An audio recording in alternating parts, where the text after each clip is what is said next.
Welcome along to episode 262 of Adventures in Pop. My name is Simon Jacobs. You are looking marvellous after a rather autumnal weekend. Well, certainly for us in the Northern Hemisphere. We've got something really special.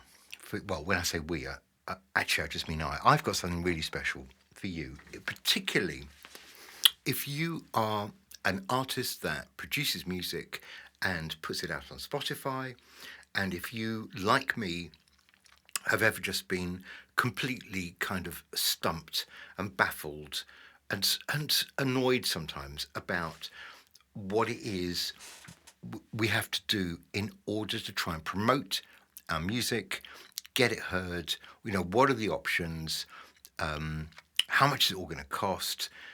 Is it going to be legitimate? Are we going to find ourselves getting into trouble with Spotify or DistroKid, my distributor? All for the sake of trying to cut through in some way and get our music noticed.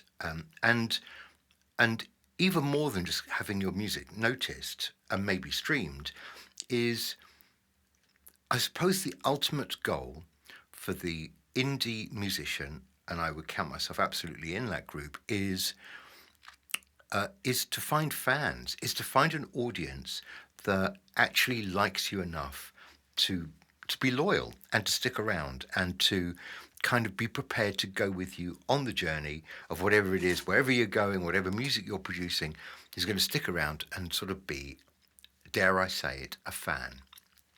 So in this episode, we're going to go behind the scenes with a man who really knows. And this is an absolute first for me, okay?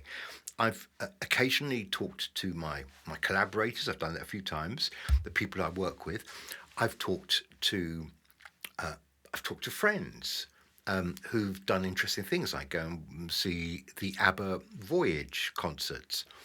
I've been interviewed by that nice chap in Sydney, John, Indie Over 50. That was really interesting. But I haven't interviewed somebody from kind of the industry, if you like. And that's what I'm going to do here, is I'm talking to a guy called Alex James, not that one, who works for a music promotion company called Revery Music PR, based in London. And what I wanted him to do, what I've asked him to do, is to let me just interview him, chat away, because I want him to explain to you, as well as to me, what is the magic that he is applying to get, to find an audience, to find your audience through Spotify playlists. And it became apparent to me as I was talking to Alex that nobody in the world knows more about Spotify playlists. I'm prepared to bet this, actually. Nobody knows more about Spotify playlists than this guy, Alex. What he doesn't know about Spotify playlists and their curators and how the whole, as he calls it, ecosystem works, I'm thinking probably isn't worth knowing.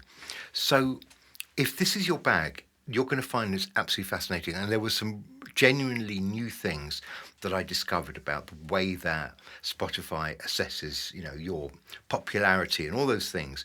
Really interesting.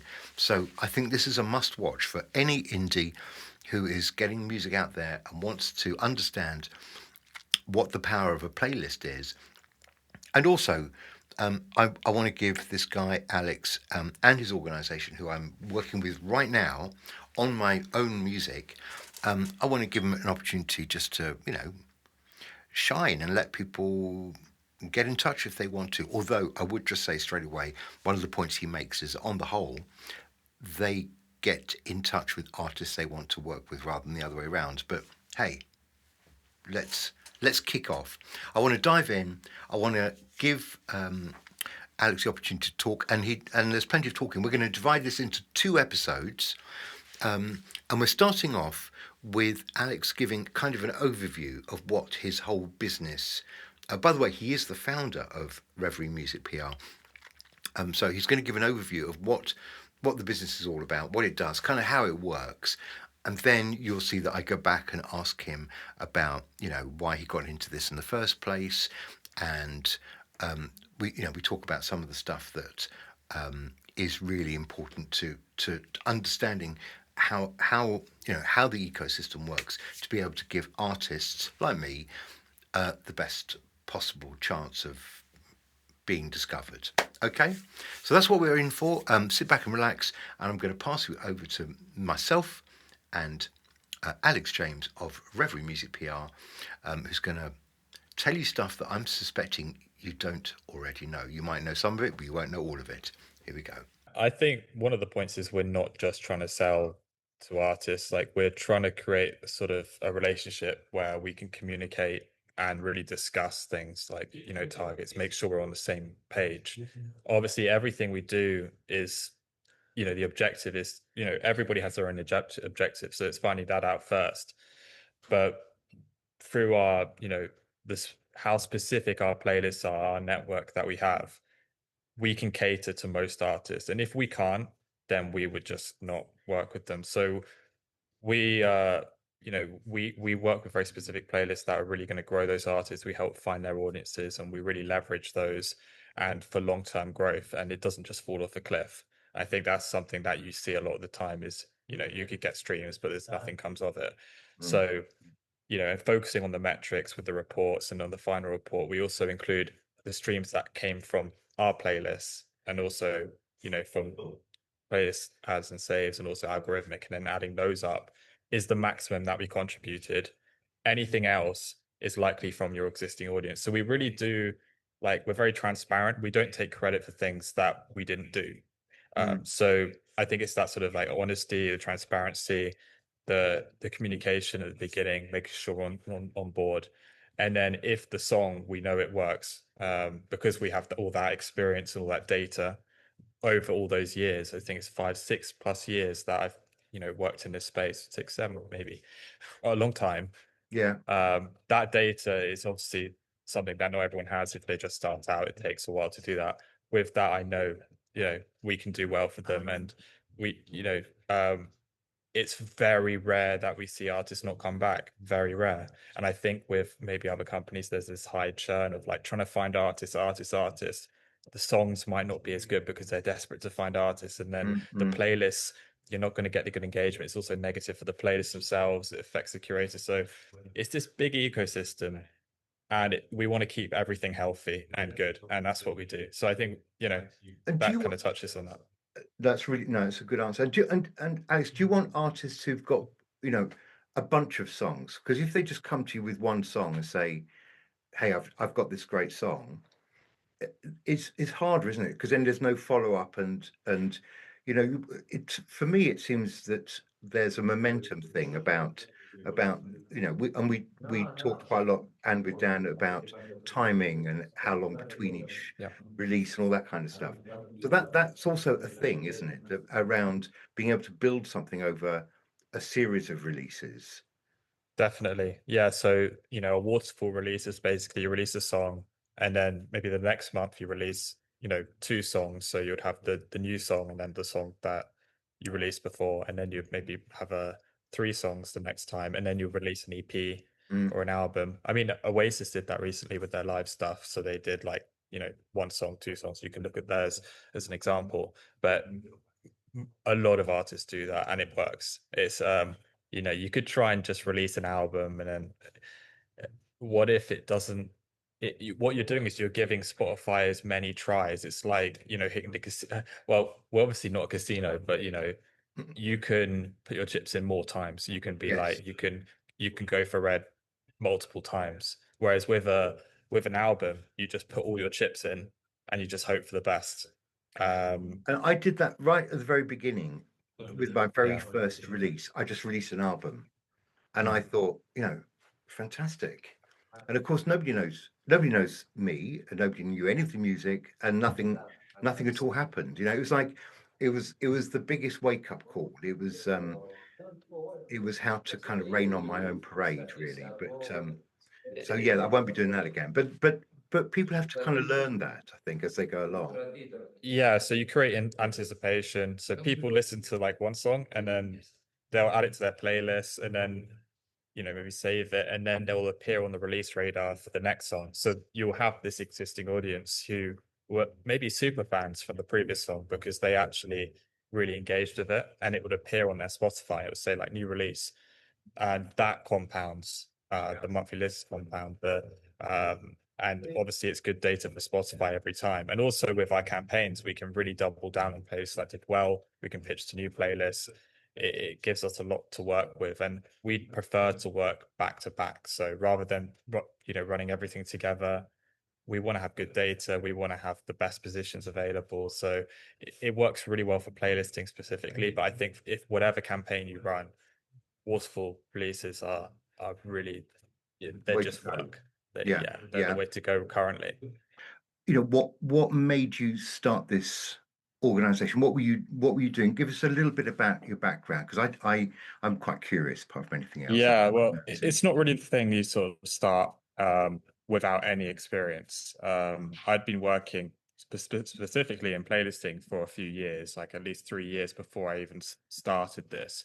Um, I knew how everything worked. I knew how playlisting worked. I already had a network at the time, and I found that although I was working for another agency, I found that there were constraints that limited me from actually doing the best for artists. And what I was doing freelance or outside of that was a lot better and a lot more fine-tuned to the artist.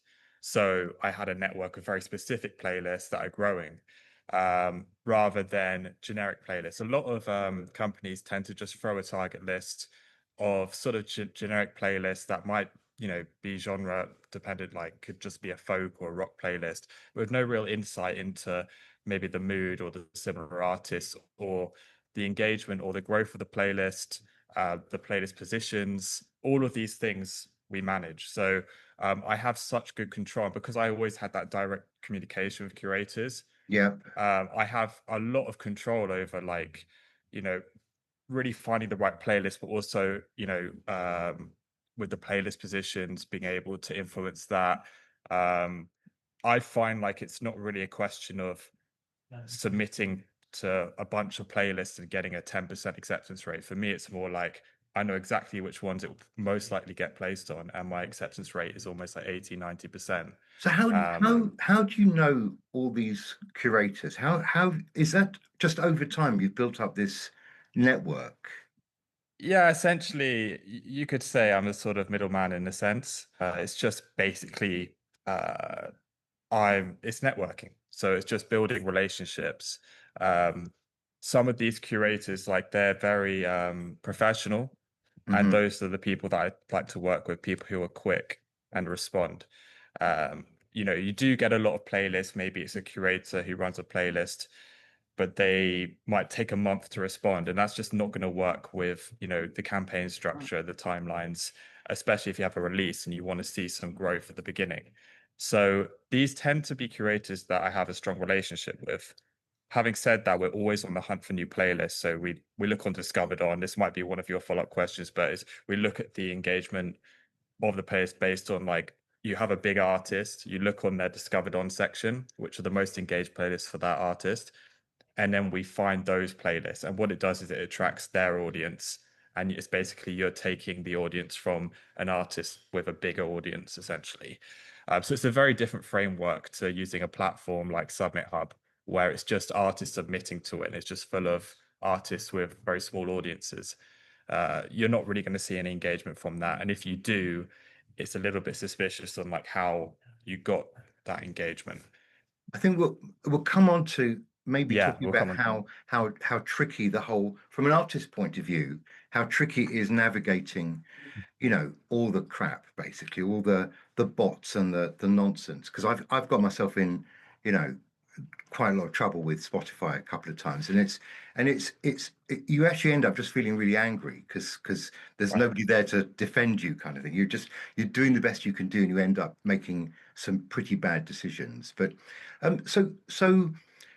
so you realized you could do better than the work you were doing for the previous Yeah, eight. I mean, I was already doing that.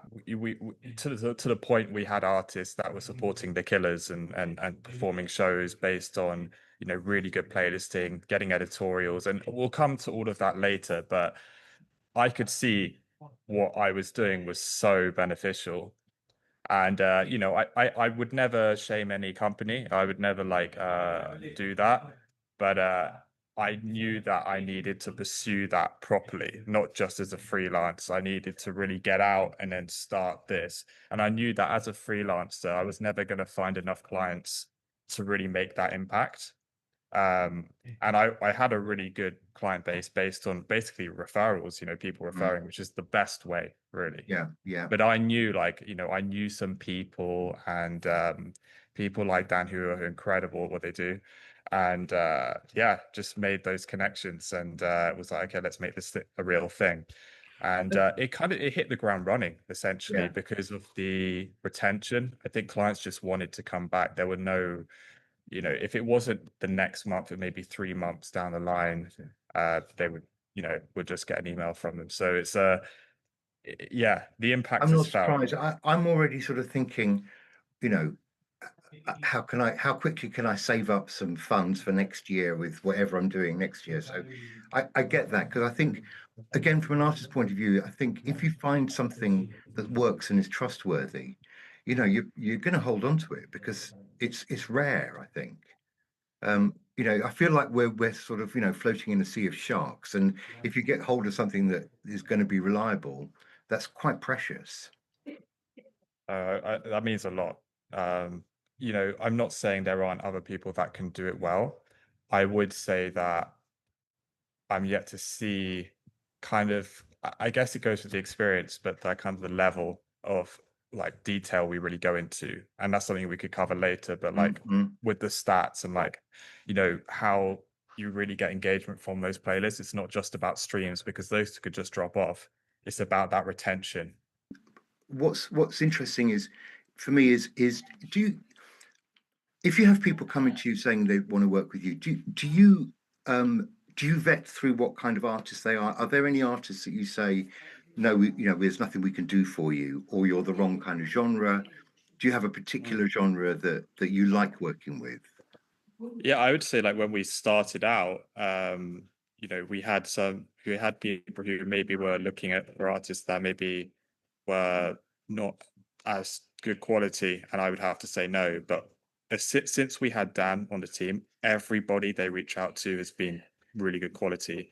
So I've never had to say no because they have really good taste, but they know what they're doing. Like finding playlists, like algorithmic playlists with artists that have a good quality, that have maybe haven't even reached the listeners they deserve at all. It has to be of a certain production quality. It has to be of a certain. It has to also.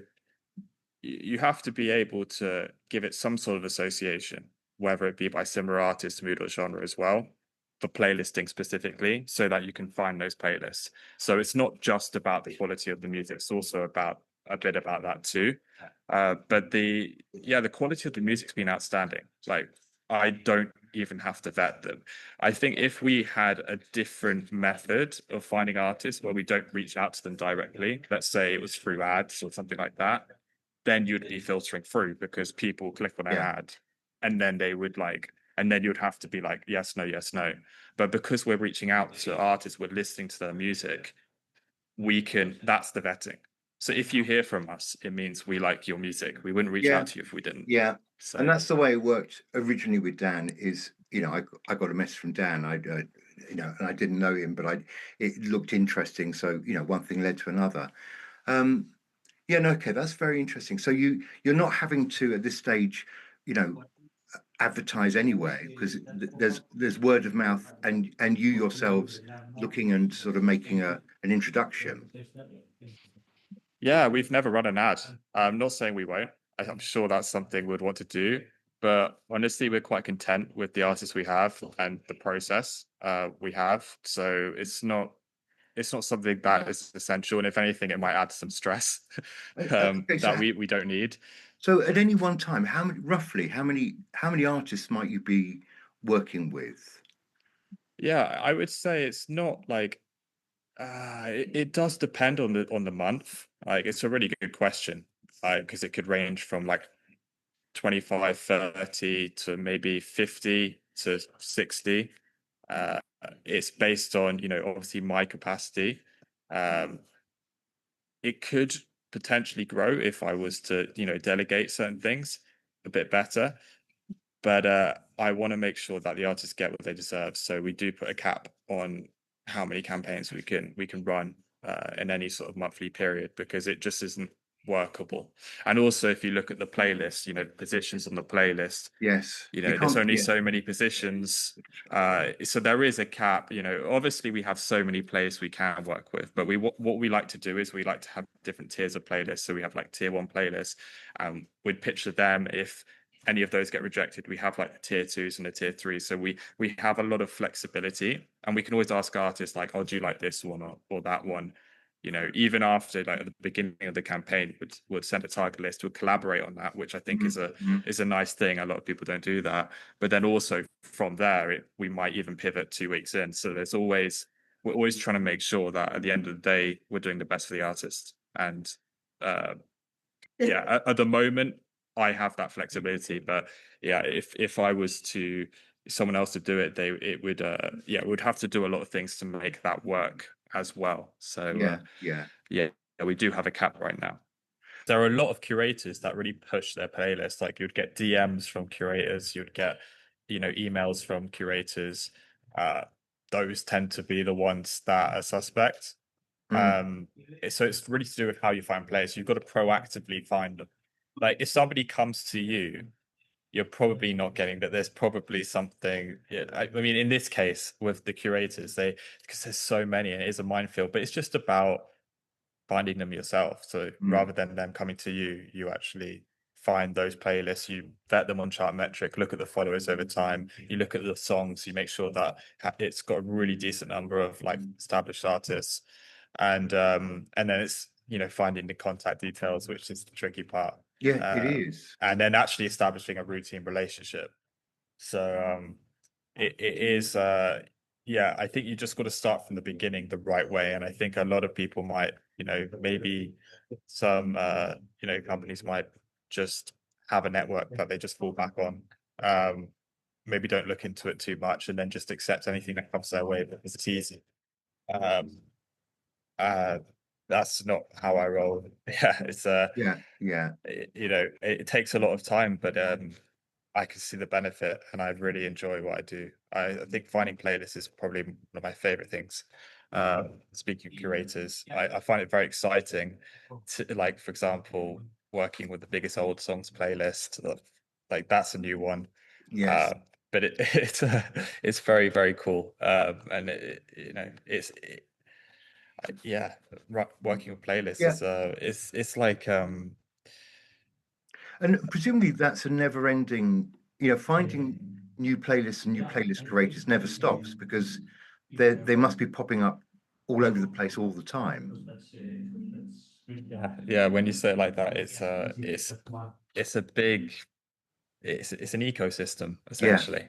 Yeah, it's a massive ecosystem of playlists. So um it's I'm so ingrained in that, and I'm so like on top of it. Like, I know which the biggest rock playlist, and I was really excited when we got a new indie rock playlist that was in the top 5 when you type it in. We already had one of the other ones. Um, and that does change over time. We're going to leave Alex right there and bring part one to a close.